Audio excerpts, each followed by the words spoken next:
प्रिय विद्यार्थियों, आज के इस वीडियो के अंतर्गत हम कबीर का समाज दर्शन का अध्ययन करेंगे। यह विषय बीए प्रथम वर्ष प्रथम प्रश्न पत्र के अंतर्गत आता है। मैं अंजना शर्मा, सहायक आचार्य हिंदी, MSG कॉलेज भरतपुर। कबीर का समाज दर्शन।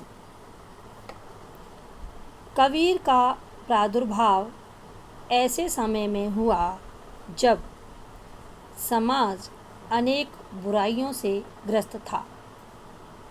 छुआछूत, अंधविश्वास, रूढ़िवादिता, मिथ्याचार, पाखंड का बोलबाला था और हिंदू मुसलमान आपस में झगड़ते रहते थे। धार्मिक पाखंड अपनी चरम सीमा पर था और धर्म के ठेकेदार स्वार्थ की रोटियां धार्मिक उन्माद के चूल्हे पर सेक रहे थे। धार्मिक कट्टरता और संकीर्णता के कारण समाज का संतुलन बिगड़ रहा था। कुरीतियों एवं कुप्रथाओं का बोलबाला था तथा सामाजिक विषमता बढ़ती जा रही थी। उस समय किसी ऐसे महात्मा या समाज सुधारक की आवश्यकता थी जो समाज में व्याप्त इन बुराइयों पर निर्भीकता से प्रहार कर सके।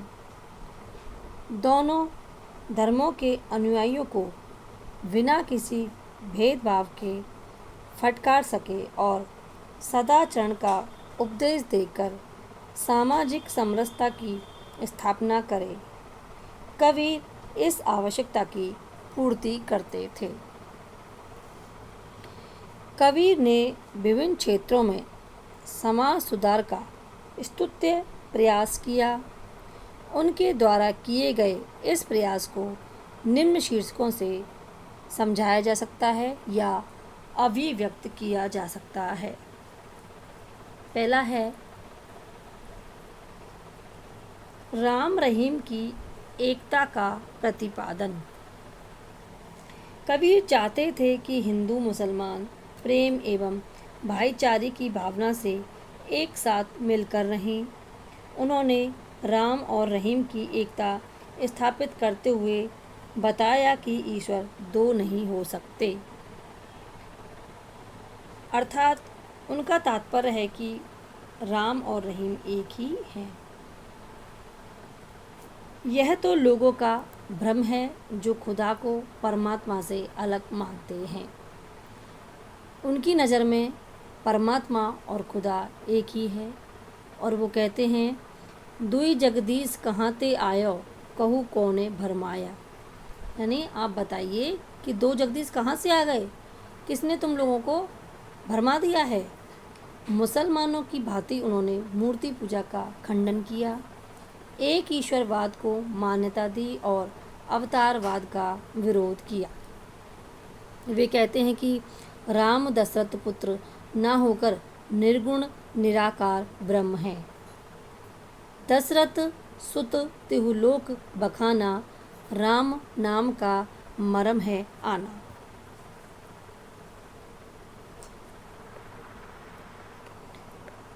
दूसरा है जाति प्रथा का खंडन। कबीर भक्त और कवि बाद में हैं, समाज सुधारक पहले हैं। उनकी कविता का उद्देश्य जनता को उपदेश देना और उसे सही रास्ता दिखाना है। उन्होंने जो गलत समझा उसका निर्भीकता से खंडन किया। अनुभूति की सच्चाई और अभिव्यक्ति की ईमानदारी कबीर की सबसे बड़ी विशेषता है।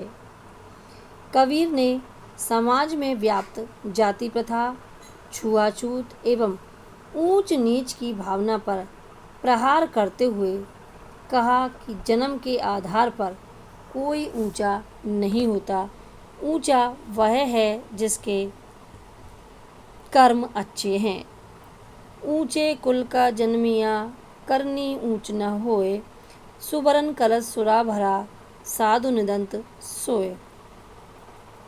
कबीर का मत है कि जब ब्राह्मण और शूद्र की रगों में बहने वाले खून में कोई भेद नहीं है तो फिर उनमें जातिगत भेद क्यों हो। क्या ब्राह्मण की नसों में दूध बहता है, रक्त नहीं बहता? वे पूछते हैं, हमारे कैसे लोहू तुम्हारे कैसे दूध, तुम कैसे बामन पांडे हम कैसे सूद।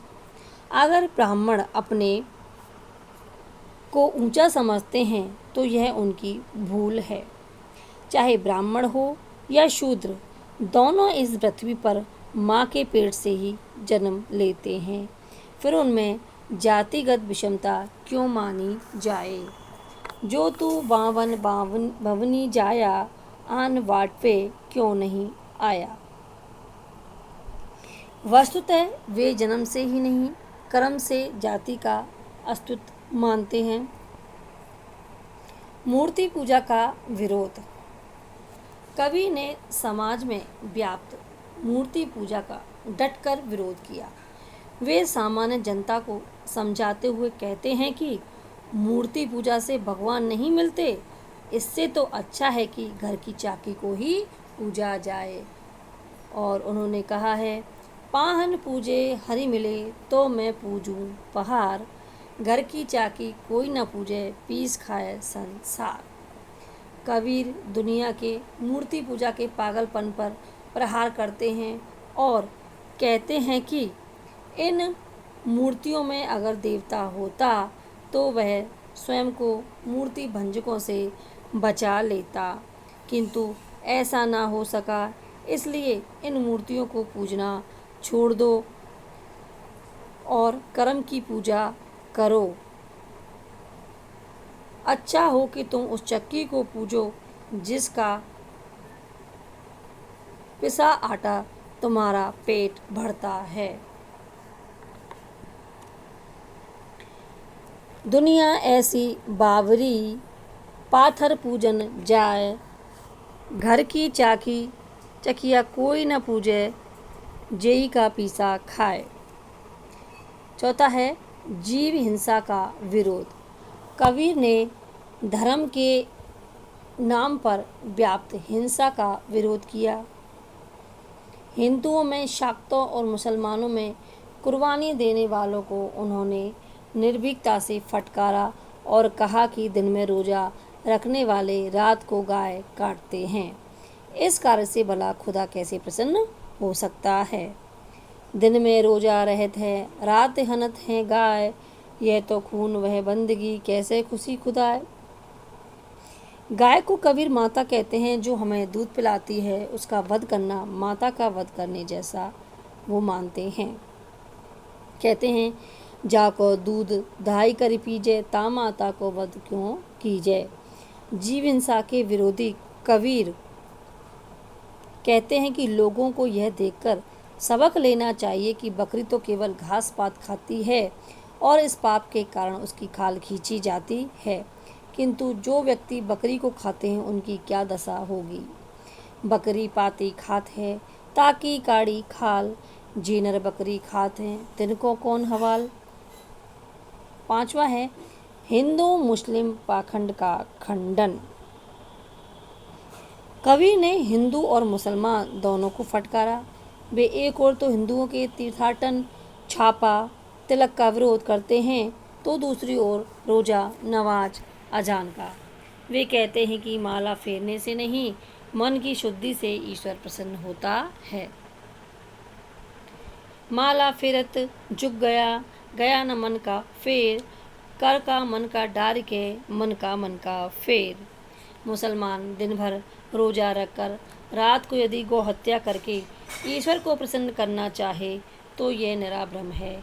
ईश्वर इससे प्रसन्न होने वाला नहीं है। वे समाज में व्याप्त बुराइयों के कटु आलोचक हैं, किंतु उनकी आलोचना सुधार भावना से प्रेरित है। वे साफ कहते हैं कि हिंदू और मुसलमान दोनों को सही मार्ग नहीं मिला। अरे इन दोहन राह न पाई, मुसलमान के पीर ओलिया मुर्गी मुर्गा खाई, खाला केरी बेटी ब्याहे घर ही में करे सगाई, हिंदू अपनी करे बड़ाई गागर छुअन न देई, वेश्या के पायंतर सोवे ये देखो हिंदू आई। तो उन्होंने हिंदू और मुसलमान दोनों पर ही कटाक्ष प्रहार किया है।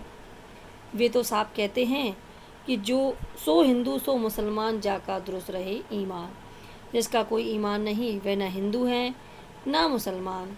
कवि ने वैषम्य को दूर कर समता स्थापित करने का प्रयास किया। परोपकार, सेवा, क्षमा, करुणा, दान, धैर्य, अहिंसा, सत्संग आदि का प्रचार करके वे शुद्ध आचरण एवं सात्विकता पर बल देते दिखाई पड़ते हैं। कबीर सामाजिक समन्वय पर बल देते हैं। वे चाहते थे कि हिंदू मुसलमानों में भाईचारे की भावना उत्पन्न हो। वे ढोंग तथा अंधविश्वास समाप्त करना चाहते थे। कबीर नैतिक मूल्यों के पक्षधर ऐसे संत कवि थे जो जनता के सच्चे पथ प्रदर्शक कहे जा सकते हैं। आचरण की पवित्रता का जो मार्ग उन्होंने जनता के लिए उचित बताया उस पर स्वयं चलकर भी दिखाया। यानी उन्होंने कथनी और करनी में दोनों में ही समानता दिखाई। जो वो कहते थे उसको वो करके दिखाते थे। उन्होंने व्यक्ति के सुधार पर इसलिए बल दिया क्योंकि व्यक्तियों से ही समाज बनता है।